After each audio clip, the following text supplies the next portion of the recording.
and I'm going to turn it over to our first speaker, Jim D. from Trenton, New Jersey.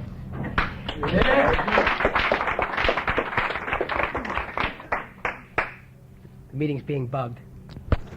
My name's Jim, and I am an addict. Hi, Jim. And I really don't have to hold this, do I? Can I just put it like right there? They recommend that you hold on. Okay. Can I clip it on my shirt? Ah, thank you. There we go. There's no indicator on here saying whether or not they're actually getting the words, but we'll just assume that they are. Yeah, I'm Jim and I'm an addict. Did I say that already? Okay. I'm not nervous. I'm just unfamiliar with the topics of today's meeting. When I got this little call asking me to speak on giving, gratitude, and compassion, I thought, oh man, what am I going to say? Who am I going to talk to find out what to say? And then somebody said, well, what they're doing is they're taking the steps and the traditions and they're taking out the spiritual principles, and instead of calling the meetings like tradition 1 and step 1 and step, they're calling it the spiritual principles. So I guess these spiritual principles are in the 12th step in the 5th tradition, which is kind of what it says on the program. So I started thinking along those lines and started thinking about what I've learned about these things since I've been clean. And I can tell you, as sure as I'm sitting here, that I did not have any of these 3 qualities when I was out there getting high. Giving, the only time that I ever really gave anything to anybody was when I was going to get something back in return, either directly or indirectly.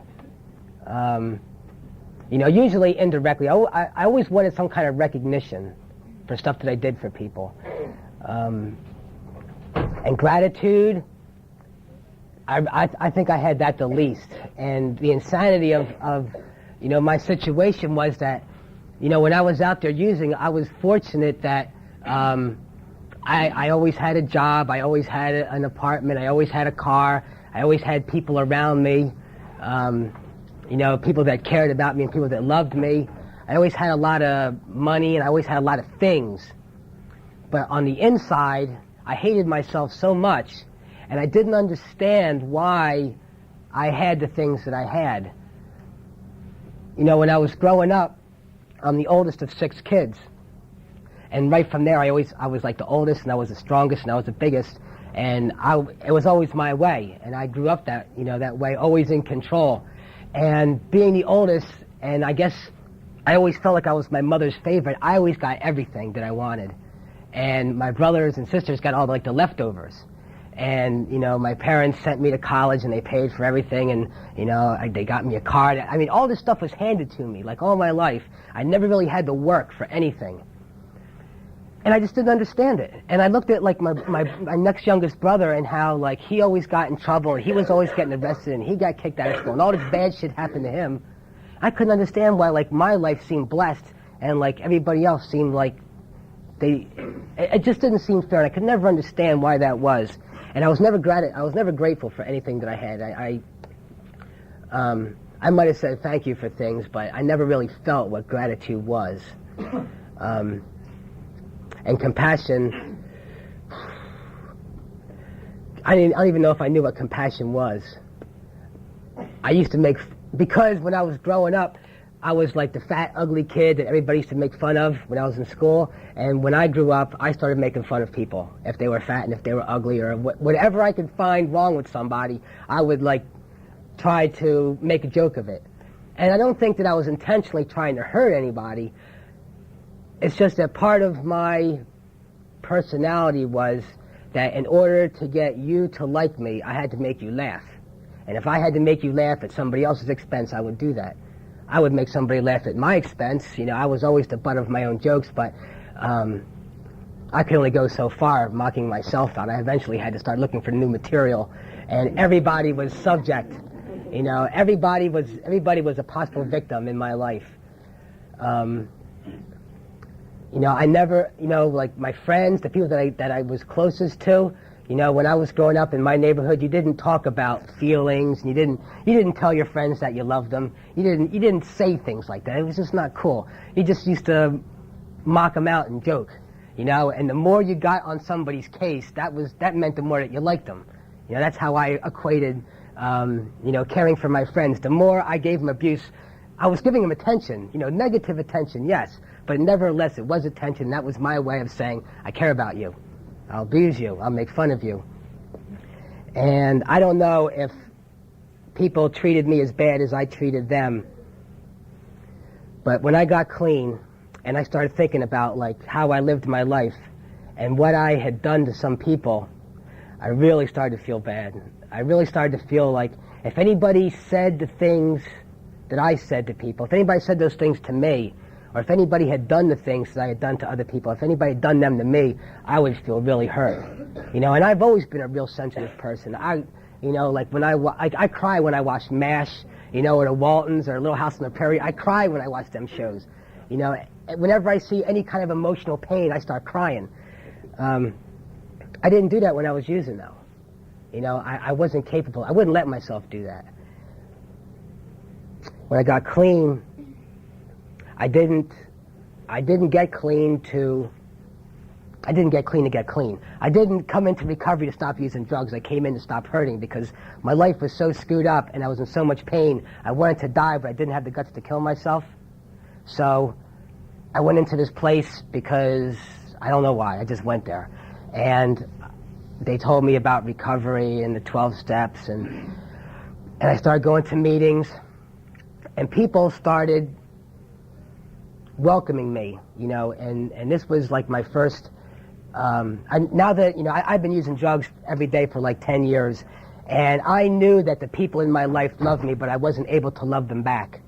And when I came into meetings, I met people who didn't know me, they didn't want anything from me, and yet they were willing to give me their phone numbers and say, yes, you can call 3 o'clock in the morning when you feel like using. If you need a ride, call, we'll come and get you. You need a ride home, we'll take you home.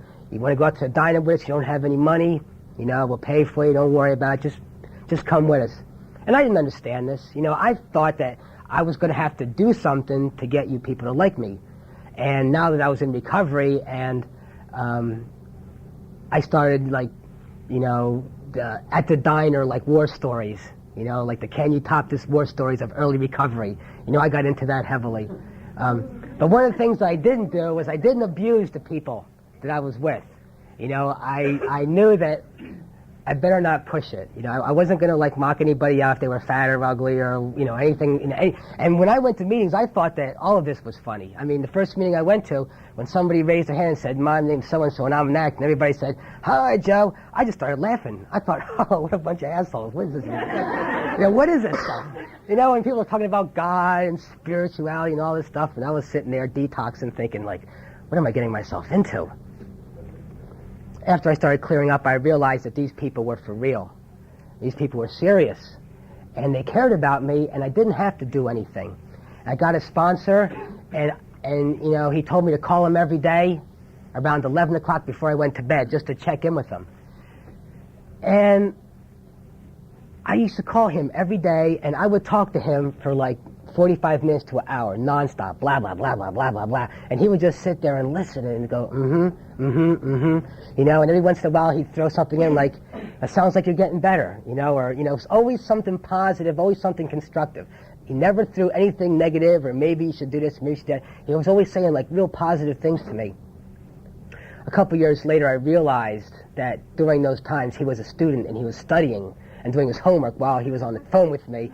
And he was doing his math homework going, as I was just rambling on. But see, that didn't matter at the time. At the time, all that mattered was this guy was willing to listen to me for an hour on the phone every night. And this guy, he cared more for me than I think anybody ever had before. But maybe that's not true, but at least I was feeling it. Now that I was clean and I could feel again, I was feeling this guy cares about me. And he gave me all his time and all his experience. And as a result of that, I felt okay, well now maybe I can start helping people. I got into service and I felt okay, I'd go to these meetings and I'd see people on the helpline talking to addicts at 3 o'clock in the morning, and I was oh man, I don't want to do that. Yeah, I'll give somebody my phone number at the meeting, but, don't be calling me 3 o'clock in the morning if you got to use. Please, call somebody else. But when that phone call came at 3 o'clock in the morning, and I picked up the phone, I was already committed. The giving had already begun when I gave the guy my number. I had to be there.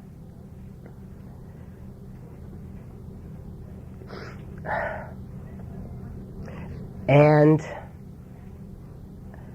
as far as gratitude goes, I've always hated gratitude meetings where people say, oh, I'm grateful for this, I'm grateful for that, and in my early recovery, I used to go to meetings every day, and it seemed like every other meeting was like gratitude, and it used to really get on my nerves. And now, a couple years into recovery, it seems like there's not too many meetings on that topic anymore. And one of the things I always used to do when I was new and I was feeling real shitty was make a gratitude list. Somebody suggested that to me one time, and I always, they said make a gratitude list and write 20 things on that list, and I get like 5, and I'm like, I can't get any more than that. I'm alive, I've got a place to live, this, that, and the other thing. When I was thinking about this meeting and about the gratitude part of it, I was thinking, I think the thing that I am most grateful for in my life is the fact that I didn't kill anybody when I was out there using, and I didn't kill myself. Because I don't know why, but lately a lot of my friends, people I work with and friends have been getting killed. A couple people that I know real close got killed in car accidents by drunk drivers. And I feel like real angry that a friend of mine has been taken like this. And then I thought, like, yeah, but like for the whole time that I had in my possession a driver's license, I always drove oblivious. So many times I woke up and like I didn't know where my car was, or my car would be there, but I didn't remember getting home. So many war stories I could tell you about wrecked cars and near deaths and all that shit. And like, man, I'm just so grateful that it didn't happen to me and that I'm here. And I'm grateful that, like when I walked into that rehab that day, I was 23 years old and I felt like dying. I felt like just laying down someplace and dying. I felt like there was nothing else to live for.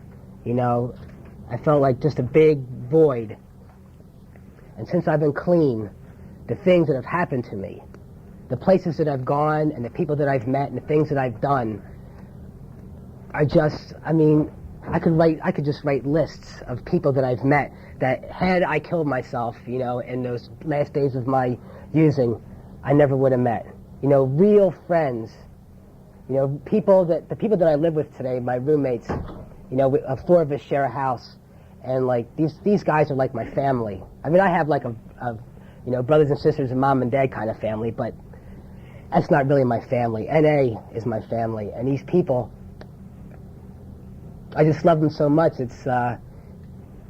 It's just funny sometimes. Sometimes, like usually I meditate when I drive, and I think about like my job and the people I work with, and how good I got it there. And, I go to meetings and I look around the meetings, and I've been clean for a while, and where I live, I've been fortunate enough to see NA grow from like 1 meeting a week to 25 meetings a week.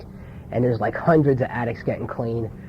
And I just sit there and think, wow, like I remember this meeting 5 years ago, and it was 5 of us sitting around and half of us were still using. And now it's like 70, 80 people sitting in the meeting talking about recovery. I'm grateful to have been a part of that. The whole time I was using, I never had a girlfriend. It was always like, if I had a girlfriend for more than like 2 or 3 weeks, that was real good. And since I've been in recovery, I've been able to fall in love, like for real, and like let somebody fall in love with me, and like, it's just, it's something that I almost threw away. I was going to throw my whole life away because I don't know why. I just knew that I was fucked up, and I didn't know if I could ever be okay. And as a result of coming to Narcotics Anonymous and not using and going to meetings and listening and trying to apply some of this stuff to my life, I have friends, I have a girlfriend, I've been able to travel, and I love to travel. When I was using, I never went anywhere. I lived in Trenton, New Jersey. I got high in Trenton, New Jersey.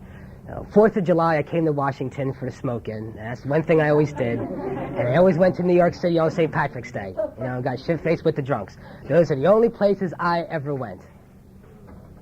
And as a result of being clean and meeting NA members at conventions and getting phone numbers and addresses and writing cards to people, I've been able to travel all over the country. I've been to Europe twice.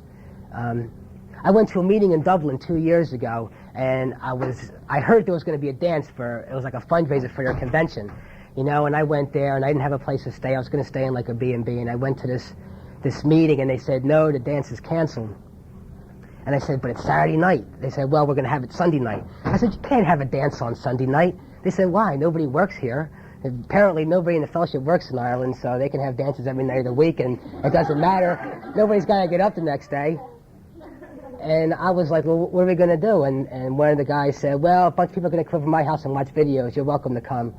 And like, I never met this guy before, and here I am in this guy's house with a bunch of Irish addicts watching Sidney Poitier videos at 2 o'clock in the morning. It's beautiful. It's what can I say? You know what it's like.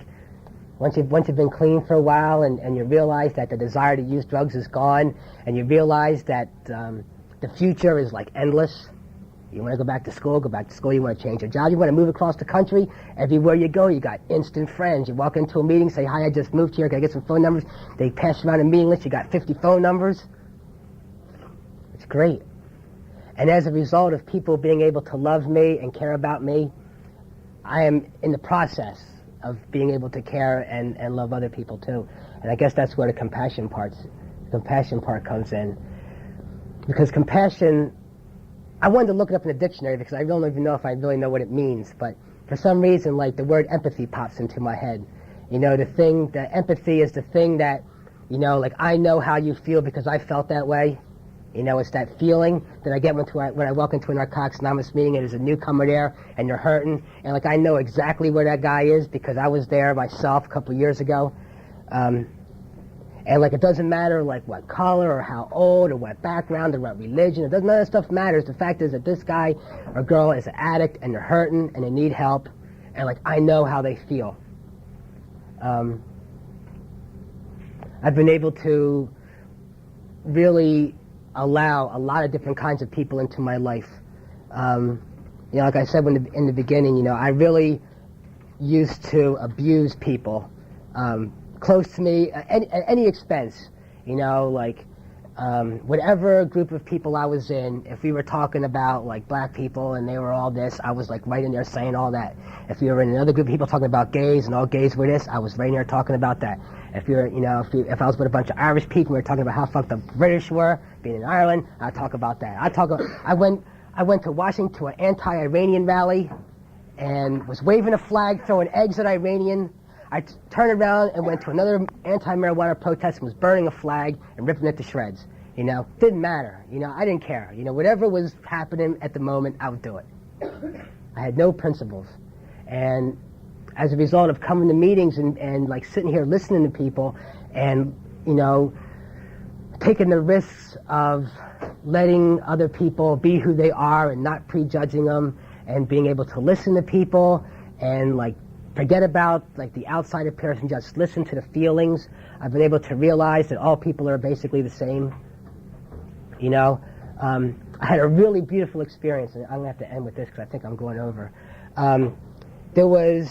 The World Convention was going to be in Washington a couple years ago, and a convention committee that got the bid was going to put on this pre-convention, I guess you would call it. It was a unity weekend type thing. And it was at the George Washington University, or it was at some university it was around here someplace.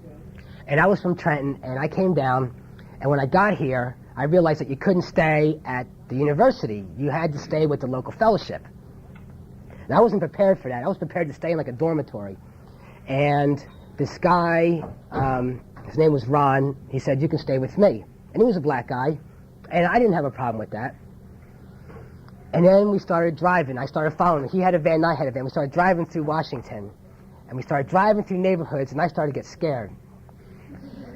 And I realized, like, I hadn't seen a white person in many, many blocks, you know? And I was, like, really concerned. And we pulled into the 7-Eleven, and we parked to the side, and he said, you can park your van here. He said, you'll be able to see it. You'll be able to see it from my apartment. It'll be safe. I said, okay. I parked my van. I locked it up. I got in his truck. We drove across the street to his apartment complex, which is like a 15th floor, graffiti everywhere. And we get into this elevator, and there's graffiti everywhere. And we go up to like the 13th floor, and we go into his apartment. And he says, see, you can see your van. And my van is like, my van is like the cigarette butt next to this 7-Eleven. Like if they tear it apart, like what can I do except be powerless over it and just say, okay, I'll get a ride to the meetings anyway. That weekend did so much for me as far as like, I guess racial relations go, because, and actually in gay relations too, because up until that point I had never really like had the opportunity to like share with a gay addict or a black addict on like a personal level. Yeah, at meetings, throwing cliches around and don't use and come to meetings and type stuff. I'm not talking about really like being able to talk about like, you know, like, what's it like? But I don't know, what is it like? And I've been finding out that it's all people, all feelings, all caring, and I don't know. Without Narcotics Anonymous, none of this would have been possible. I wouldn't be alive. I wouldn't have had any of the things that I have, and I wouldn't feel as alive and complete as I do today, as a part of like the whole world, and just, I don't know, like a lot of times I'm not really in touch with like how good it is to be alive and be clean and to be a part of something. But then there's other times that like I just get this blast of like, I don't know what it is, love or recovery or something, and I just like feel like crying sometimes. I'm so grateful. And I don't know if I talked more than 20 minutes, but I'm really glad that I got a chance to share, and thank you.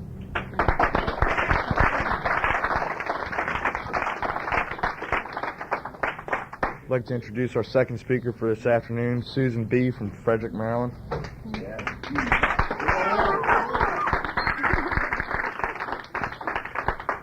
Hi everybody, I'm an addict and my name's Susan. It's sort of a coincidence that I was asked to talk about gratitude today because a year ago today I got down on my knees and I asked God if he would give this fellowship to my sister. And the next morning at 5 a.m. my phone rang and it was my sister. And she asked me she said she had a problem and she asked me for help, and she went to her first Narcotics Anonymous meeting up in Pennsylvania where she lives that day, and tomorrow she'll be picking up a 1-year chip.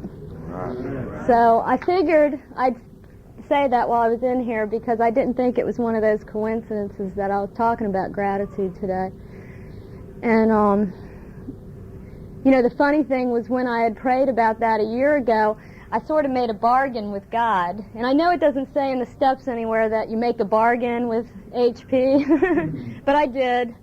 And my prayer was that if God gave my sister this fellowship, I would be eternally grateful. And I don't know, I can't say that I've always held up to my end of the bargain this last year, but I know that at times when I've been not grateful, that comes into my head. And I make an effort to try to work on being grateful. She called me this morning at 7 o'clock because she knew I was coming to the convention and that I was going to be sharing, and she knew that I would be nervous because I get real scared around people. I think that's part of my disease, you know. And she said, I just wanted to call you and tell you that I had prayed for you today, and I put you in God's hands, and I pray that he doesn't clap. And she said, I want you to know that I'm real grateful that this program's given me my sister back and my best friend back.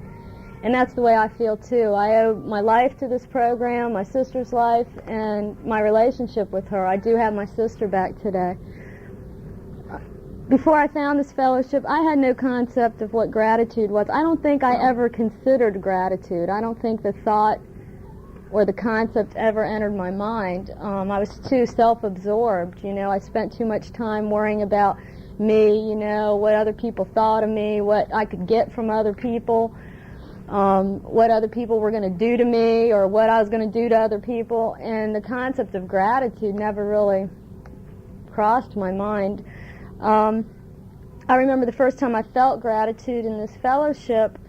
I had been clean a couple months, and I was having one of these days where it seemed like everything was going wrong, and mainly it had to do with my 2 children, and I was feeling sorry for myself, like, here I am, I have these kids, and, and I'm by myself, and it's too much work, and I can't deal with this, and I went to this meeting, and this woman who I've never seen since or had seen before that day was sharing, and she was talking about how she had just found out she had this fatal illness, which was some sort of cancer, and that because of that, she had lost custody of her children, as well as because of her addiction. And I remember feeling real grateful. I remember feeling like there was a power greater than me that was working in my life, that it wasn't a coincidence. I had heard that woman share that day.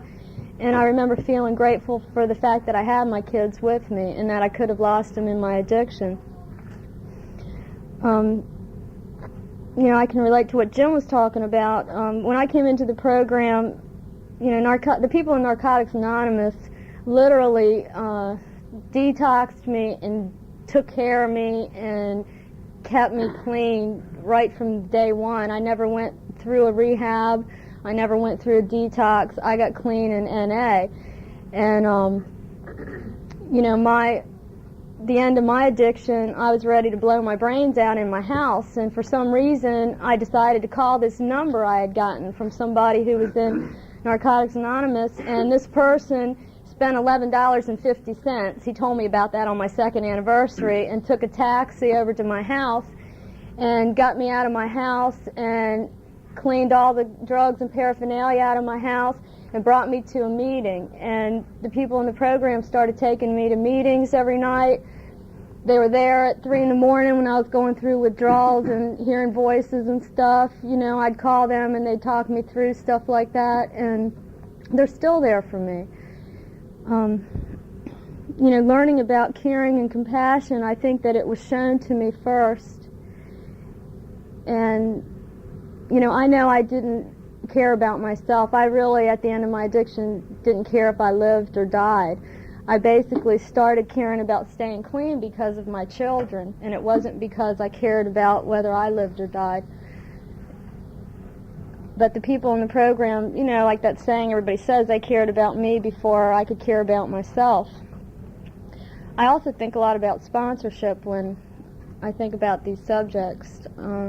Sponsorship's really important to me. Having a sponsor and being a sponsor, because I feel like that's how I learn about gratitude, compassion, and caring.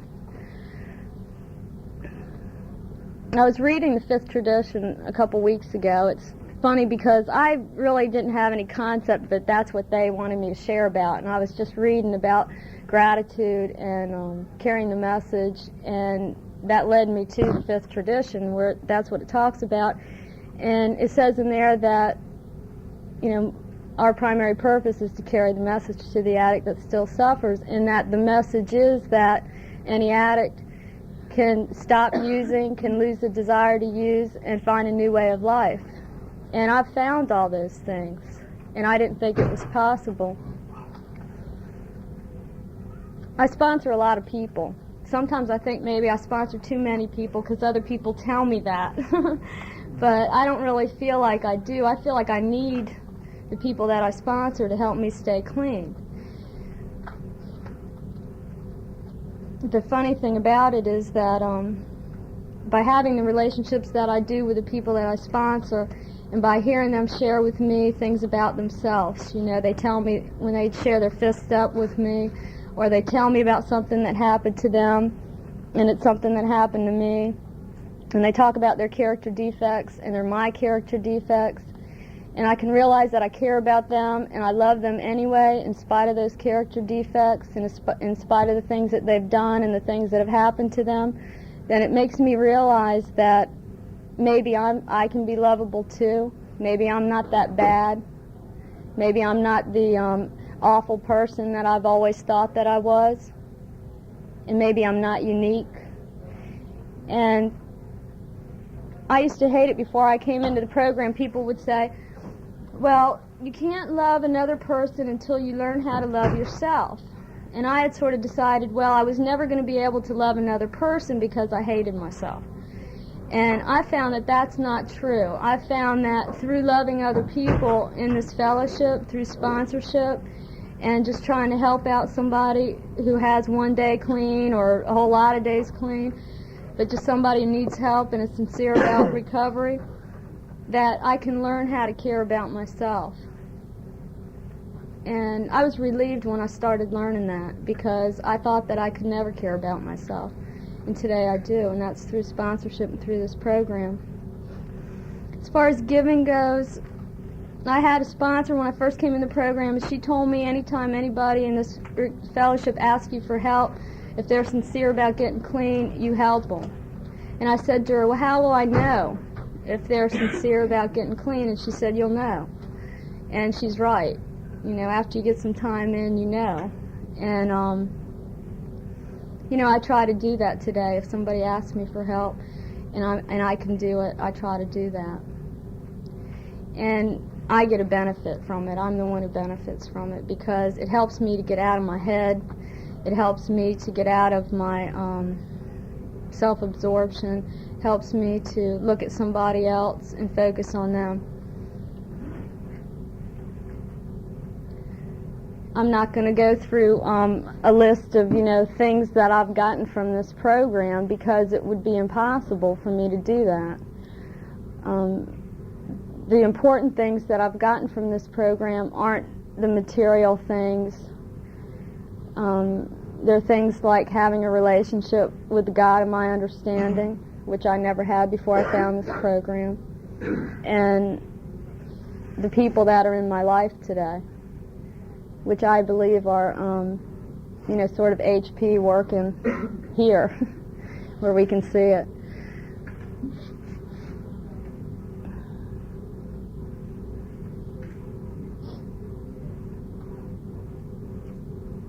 I don't know, as far as compassion goes, I've never met a group of people like the people in NA, and people that will give because when they give, it's to help themselves stay clean and it's to help somebody else. And I'm really grateful for this fellowship today. And I'm going to be quiet now. Thanks for listening. My name's Dave and I'm an addict. Hi, Dave. Sorry about that, Jim. I'm grateful twice a day now. I never used to be grateful at all. I think the only time that I was ever grateful, and this is all in all seriousness, is when the dope man cut me some slack. That's it. It's the only thing I was ever grateful for. I took everything else in my life for granted. I got fronted something, I was grateful. Actually, I don't even know that I was grateful. I was more proud of myself because I figured I was getting over on somebody again. And that's basically what my whole life was, you know. And today I'm grateful at least twice a day now, because I'm grateful when I wake up in the morning because I'm still alive, and I'm grateful when I go to bed because I'm still alive and I made it through clean. I didn't have to use. And whatever else happens in between there, I know that if I keep coming to these meetings and hanging out with the people in these rooms, that I can deal with anything that comes up. And, you know, I could really not give a shit whether I lived or died before I came in these rooms. And that's a scary thought, because now I'm real scared of dying, you know. And that was never a thought that bothered me. That would just happen when it happened. And I want so much more out of life now, you know. I want all the things that I never really cared about and that I thought were silly. Because I blew everything off as, well, you know, shit, I could die tomorrow. And the world's not going to stop, so who really cares, you know? And that was a real good rationalization for me to not have to worry about the future, or or any plans or saving money. You know, what the hell? I go get some more money. I get more money next week when I get my paycheck, so I can spend all this. But today I'm compassion. I've now the money that I save, I can put towards good things like my daughter. You know, she needs clothes, she needs food and money and stuff like that. And that's really sad that I got to the point where I didn't even care. You know, I figured, well, she's not wearing rags, but she didn't have nice stuff either. You know, and I don't ever want to be like that again.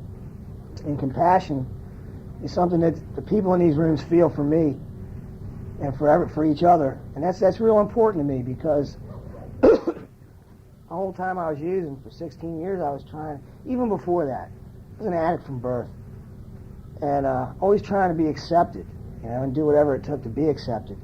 And like Jim was saying, you know, making people laugh came really easy to me, and it was always at other people's expense, and oftentimes my own. And I lost a lot of myself. I lost all my self-respect, every single shred of it.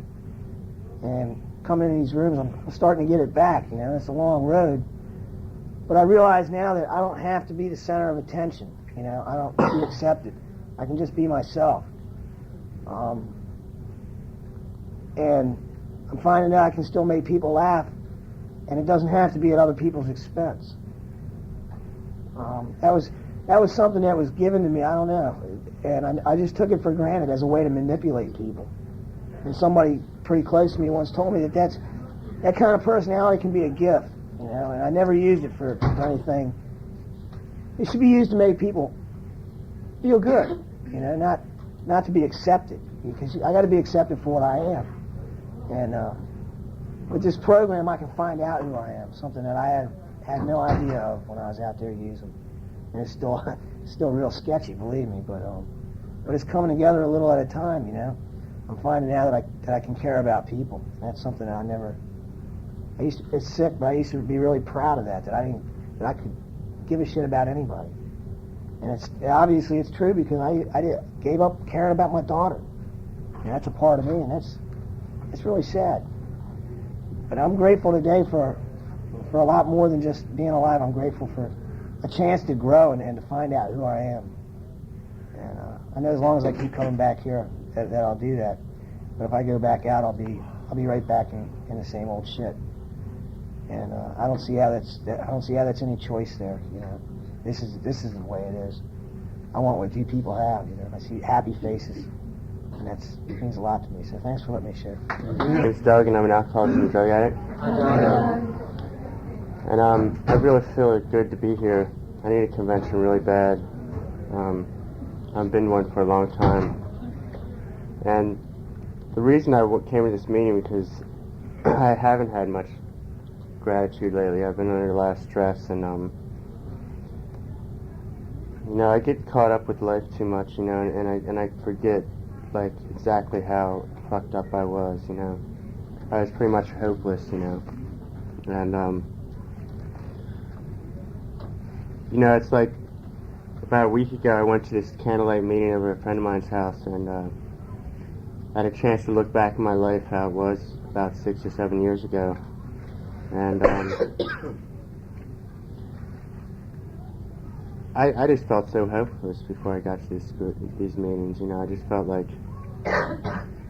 I wanted to die, you know, and I wanted to, I hated life. I thought life was just something you had to bear with, you know, and, you know, I hated myself, and I hated my family. I had fantasies of like my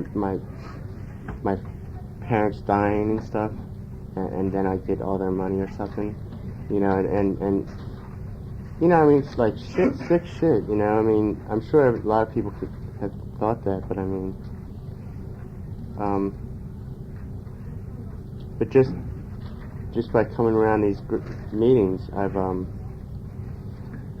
felt joy, you know, and I've finally like been able to let go and to feel like I'm okay, you know, and that finally I can get off this beating myself up, you know, and feeling like I'm a piece of shit continually, and feeling like everybody thought I was just really weird and really fucked up, because I heard people that shared in the meetings that said that they felt weird and fucked up before, you know. And you know, I mean, I don't like to be, you know, I have a lot of things to be happy about, but there's a lot of times I'm not feeling good, and being able to share that and hear like real feelings come out from people is like, it's a way of like really bringing me a lot of gratitude, because I know I'm not alone anymore. I know I'm not the only one that has felt fear or aloneness or whatever, and you know, and I've been able to get over a lot of my problems, and it's just amazing how much better things get. I mean, the Beatles song getting better all the time. It's just like so true, you know. It's like, and I have so much to look forward to, and I don't know. I remember speaking at meetings and just like crying, because just so many good things in my life, and just talking about this program, how many people have reached out to me and were there for me when I was going through hard times, and I never found that when I was out there. I never found that very much, you know. I felt somewhat from my parents, you know, but here it's like I got friends that care about me and that I care about them, and I feel like I belong, you know. I feel like people love me and they accept me, and you know, even outside of the program now I've got enough self-esteem that people outside the program have liked me, you know, and it's just really good, you know, and I need to feel that way more often, you know, and I guess this is where you get it, just by coming to meetings. Thanks a lot.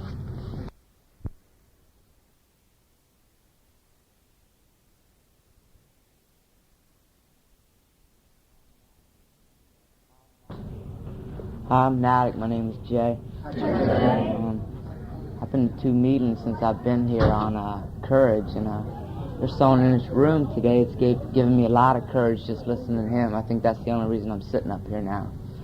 I'm nervous, and you know, it's gotten easier for me to share in my area that I'm from, but I don't know anybody here. I know you, but I don't know your names. It's just a little weird. I need to talk about gratitude, because I'm getting too happy here, and you know, this is overwhelming for me. I never knew there was so many recovering addicts, and you know, it's like one whole family to me. I can walk up and say, hi, my name's Jay, and give somebody a hug, and they're going to give me a hug too. And you know, just being here brought back some bad thoughts for me last night, because 10 months ago, you know, before I came into this program, I got pulled over right in front of this hotel, and I didn't know it right when I first came here, and I looked out the hotel window, and that police station across the street kind of like jumped up in my face, and I identified then. And, you know, things have been real good for me since I came into Narcotics Anonymous. My life has also made a 180-degree turnaround. You know, I used to walk down a sidewalk, you know, and if people were coming the other way, they'd kind of like move across to the other sidewalk. And I went outside today, and I walked on both sides, and nobody, you know, ran out of my way. I think I'm becoming acceptable in society, you know.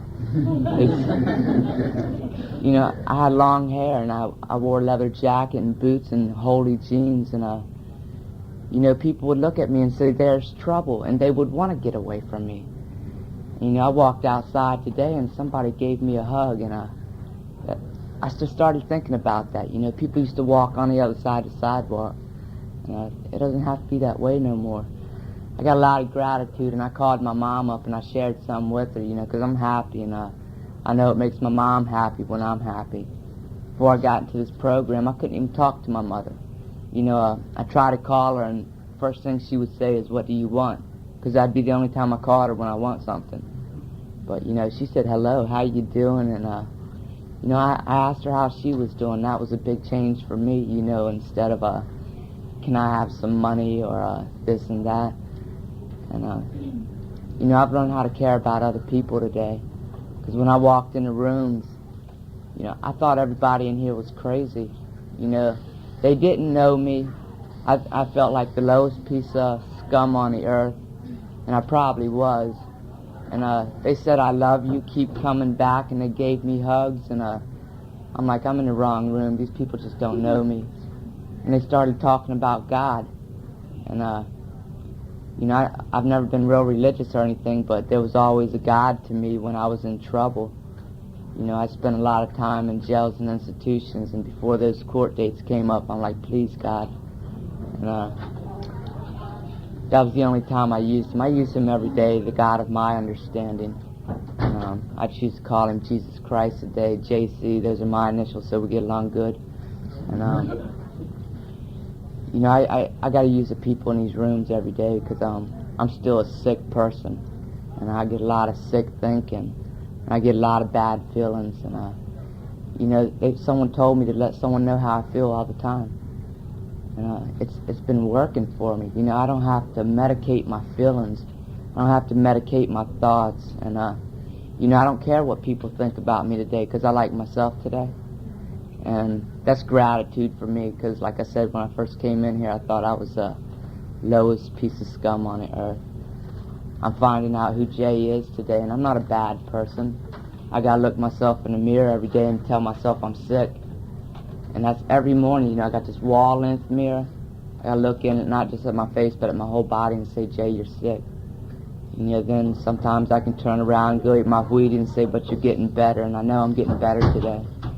And it's only by the grace of God and this program for me. And it's great seeing Susan up here because she was like one of the first people I met when I came into the program. And I haven't talked to her much, but I feel like I know you real well, and I can talk to her about anything. When I was using, you know, my life was jails, institutions, and I did die for a short period of time. And that's the kind of message I try to carry because, you know, it's real easy for people to open up that book or read Who is an Addict and read the ends are always the same, jails, institutions, and death. I've experienced it, and I know, you know, so I can identify to that every time it's read. And I found something different today through this program. My voice is cracking. And, it's not jails, institutions, and death anymore for me. It's life, love, and hope. And that's something I always wanted but never knew how to get. And I get it right here today. Thanks for letting me share.